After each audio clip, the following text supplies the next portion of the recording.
देश के प्रधानमंत्री नरेंद्र मोदी का बांग्लादेश दौरा कई मायनों में अहम रहा है। व्यापारिक समझौतों से जुड़े मुद्दे हों, सीमा सुरक्षा से जुड़े मुद्दे हों या फिर दोनों देशों की आर्थिक तरक्की के मुद्दे, पीएम मोदी की इस यात्रा को हर मोर्चे पर बेहद सफल माना जा रहा है। लेकिन सच तो यह है कि दोनों देशों के बीच रिश्तों की इस मिठास की नींव 9 मार्च को पड़ी थी, जब पीएम मोदी ने त्रिपुरा में मैत्री सेतु का उद्घाटन किया था।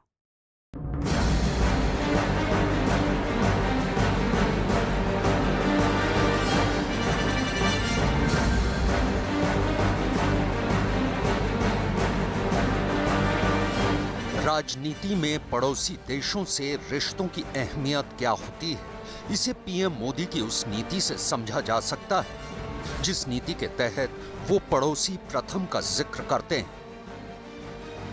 जिस बांग्लादेश के साथ भारत की कूटनीतिक दोस्ती के 50 साल हो चुके हैं, उस बांग्लादेश को लेकर पीएम मोदी ने उदारता के सभी दरवाजों को खोल रखा है।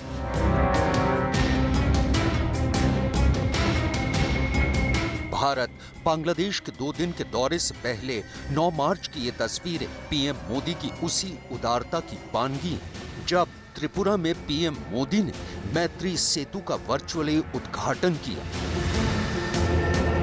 भारत और बांग्लादेश के बीच फेनी नदी पर बना ये मैत्री सेतु दोस्ती का वो पैगाम है जिसने न सिर्फ दोनों देशों के बीच आवाजाही को आसान किया है, बल्कि कारोबार के नजरिए से भी ये पुल एक अहम किरदार अदा कर रहा है।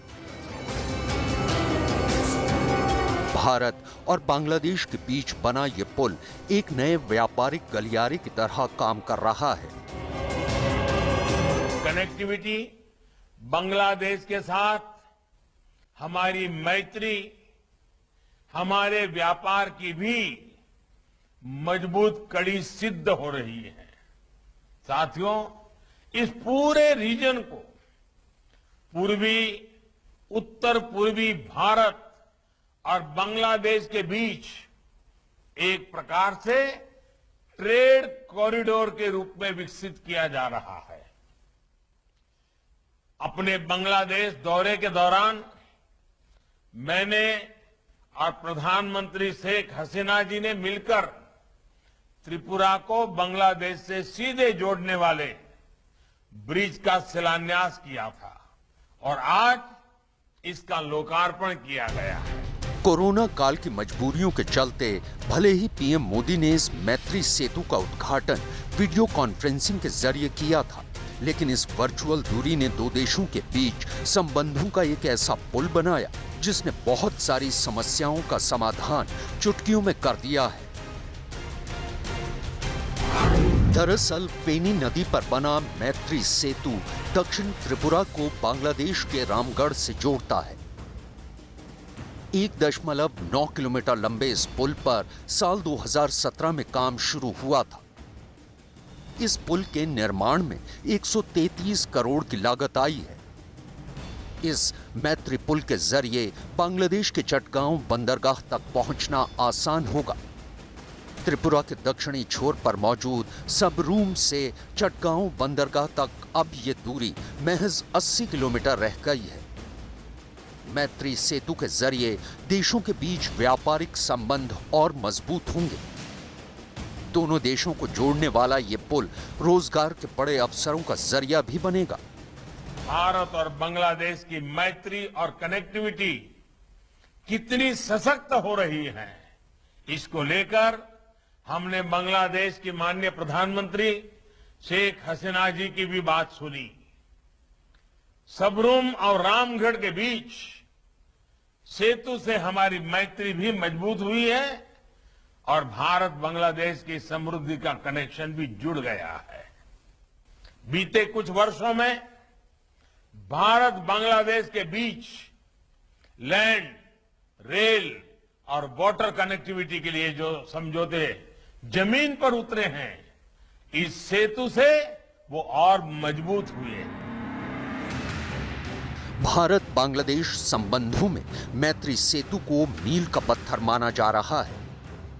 दरअसल इस मैत्री सेतु के जरिए पूर्वोत्तर भारत के किसान और कारोबारी अपना सामान बांग्लादेश आसानी से ले जा सकते हैं।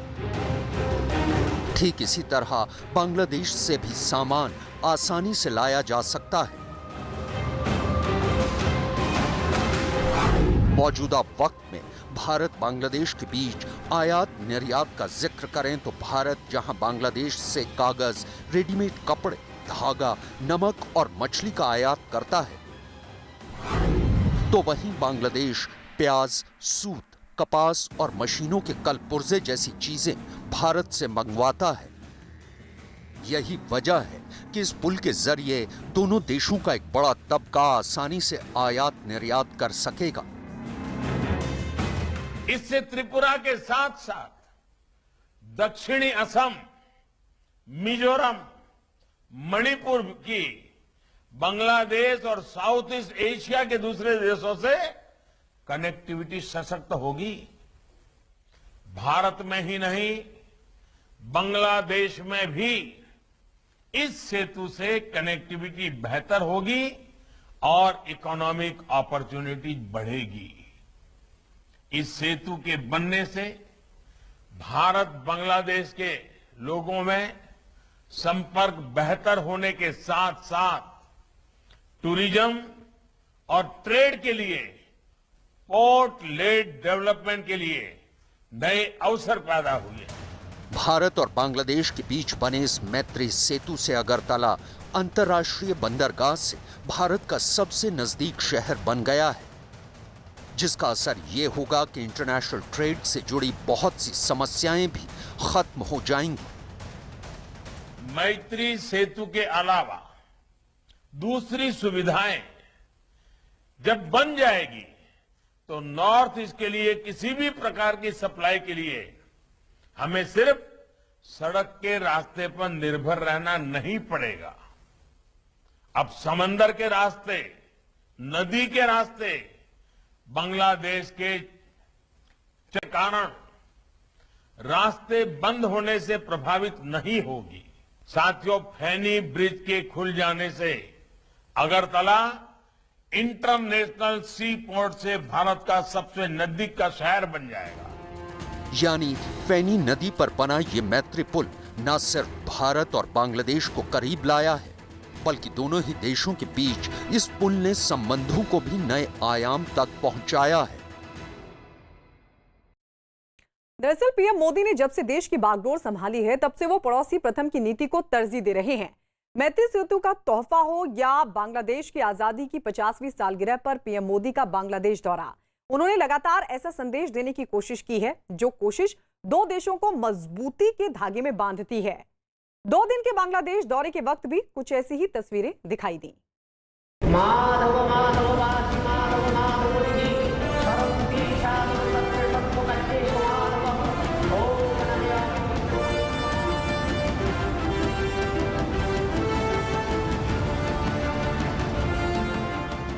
ये मुलाकात शिष्टाचार की है, ये मुलाकात सदाचार की है, ये मुलाकात भारत की उस उदारवादी सोच का नतीजा है जो सोच ये बताती है कि भारत अपने पड़ोसी देशों के साथ मिलकर किस तरह आगे बढ़ना चाहता है।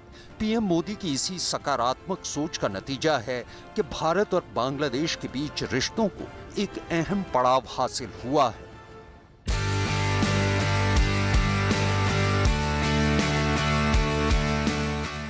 शनिवार को भले ही पीएम मोदी की बांग्लादेश यात्रा का दूसरा और आखिरी दिन था, लेकिन इस आखिरी दिन को कूटनीतिक नजरिए से कई बातों ने अहम बना दिया।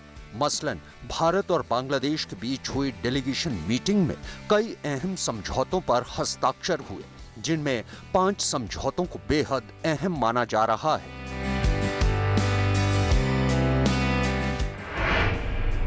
आपदा प्रबंधन, खेल की सुविधा, कारोबार, सूचना प्रौद्योगिकी और युवाओं से जुड़े मुद्दे पर दोनों देशों के बीच हस्ताक्षर किए गए। इस डेलीगेशन टॉक के बाद बांग्लादेश में बन रहे रूपपुर परमाणु पावर प्लांट के इंफ्रास्ट्रक्चर डेवलपमेंट में भारत की अधिक भागीदारी का उद्घाटन किया गया। साथ ही दोनों देशों के बीच हल्दीबाड़ी चिलघाटी रेल रूट पर नई मिताली एक्सप्रेस ट्रेन चलाने का भी ऐलान किया गया। ये ट्रेन ढाका और न्यू जलपाईगुड़ी के बीच चलेगी। इसके अलावा भारत ने बांग्लादेश को 12 लाख कोविशील्ड वैक्सीन और 109 एम्बुलेंस का तोहफा दिया। She lauded the neighborhood first policy of Prime Minister Modi and said that India sending COVID vaccines to its neighbors was a reflection of that policy. कूटनीतिक मोर्चे पर हुई इस मुलाकात से पहले पीएम मोदी ने बांग्लादेश की आध्यात्मिक और सांस्कृतिक परंपराओं को भी आत्मसात किया। पीएम मोदी ने इस दौरान उसी जेशोरेश्वरी मंदिर के दर्शन किए जिन्हें 51 शक्तिपीठों में से एक माना जाता है। मां काली के इस मंदिर में पीएम मोदी ने मुकुट और चुनरी का अर्पण किया।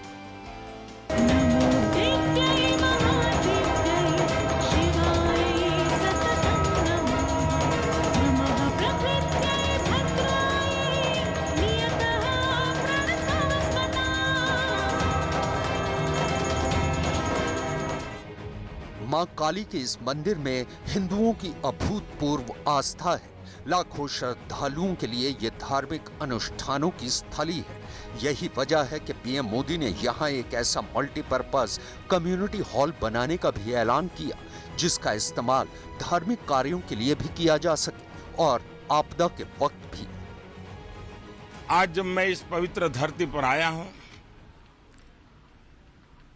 और मैंने सुना है कि हाँ, मां काली की पूजा का जब मेला लगता है बहुत बड़ी तादाद में भक्त सीमा के उस पार से भी और यहाँ से भी यहाँ आते हैं। उसी प्रकार से यहाँ पर एक कम्युनिटी हॉल की आवश्यकता है। इतना ही नहीं, ये मल्टीपर्पज कम्युनिटी हॉल हो ताकि जब काली पूजा के समय लोग यहाँ आए तो उनके भी लिए उपयोग में आए। यहाँ के लोगों के कोई सामाजिक, धार्मिक, शैक्षणिक अवसर हो तब भी उनके क्लान में आए। और सबसे बड़ी बात, डिजास्टर के समय, आपदा के समय, विशेष करके साइक्लोन के समय ये कम्युनिटी हॉल हर एक के लिए एक शेल्टर का स्थान बन जाए। इस हेतु से भारत सरकार यहाँ पर इस निर्माण कार्यों को करेगी।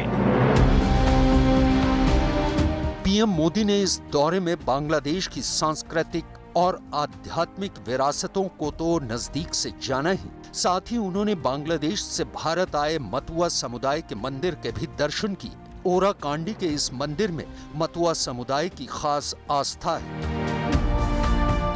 यानी भारत और बांग्लादेश दोनों ही देशों में ओराकांडी आस्था का एक बड़ा केंद्र है। यही वजह है कि पीएम मोदी ने मतुआ समुदाय के लोगों को भी संबोधित किया। इस समुदाय के संस्थापक हरिचंद ठाकुर की शिक्षा का जिक्र करते हुए पीएम मोदी ने कहा कि दोनों ही देश दुनिया में अस्थिरता, आतंक और अशांति की जगह स्थिरता, प्रेम और शांति चाहते हैं।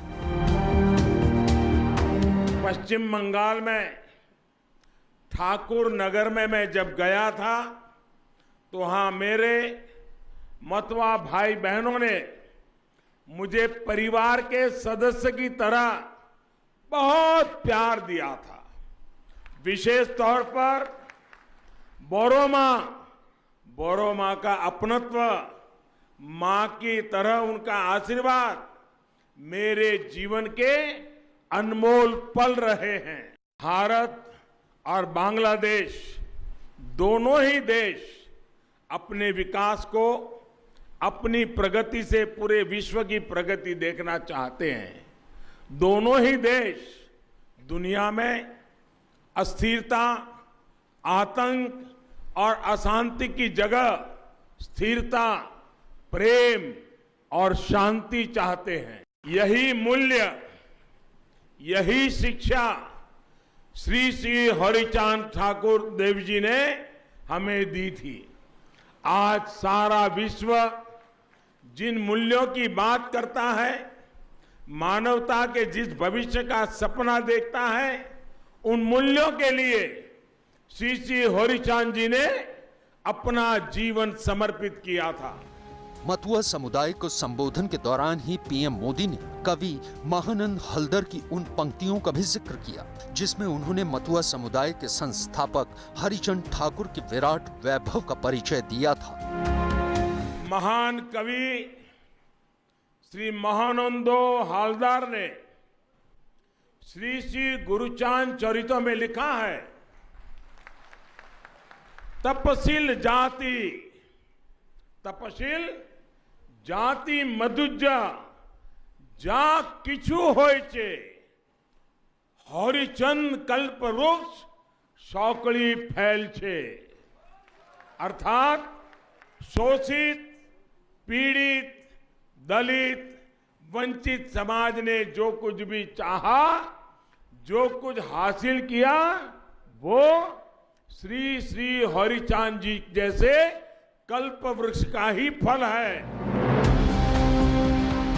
इस दौरान पीएम मोदी ने महिला सशक्तिकरण को लेकर किए गए प्रयासों का जिक्र करते हुए कहा कि हरिचंद ठाकुर की दूरगामी सोच और उनकी कोशिशों का ही नतीजा है कि आज हम महिला सशक्तिकरण के प्रयासों को जमीन पर उतरता देख रहे हैं। श्री श्री हरिचांद जी को दिखाए मार्ग पर ही चलते हुए आज हम एक समान समरस समाज की तरफ बढ़ रहे हैं।